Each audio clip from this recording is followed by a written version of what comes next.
રાજકોટમાં ઉનાળાની ઋતુની અંદર પાણીની માંગમાં વધારો થતા આરએમસીએ પાણીનું વિતરણ વધારવામાં આવ્યું છે, જેમાં શિયાળાની સરખામણીએ જ્યારે દૈનિક 380 એમસીએફટી પાણીનું વિતરણ કરવામાં આવતું હતું અને ઉનાળાની અંદર આ જથ્થો વધારી અને 400 સુધી પહોંચાડી દેવામાં આવ્યો છે।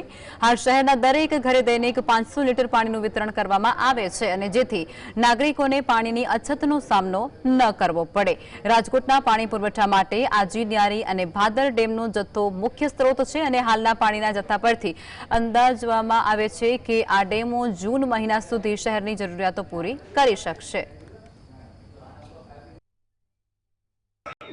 સ્વાભાવિક રીતે ઉનાળાના તાપમાનની અંદર પીવાના પાણીની અછત થતી હોય છે, ત્યારે રાજકોટ મહાનગરપાલિકા ઘર દીઠ 400 થી 450 લીટર પાણી પહોંચાડતી હોય છે।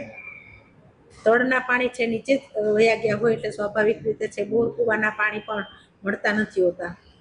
વ્યક્તિગત ઘર દીઠ કોર્પોરેશન 400 થી 450 લીટર પાણી પહોંચાડે છે।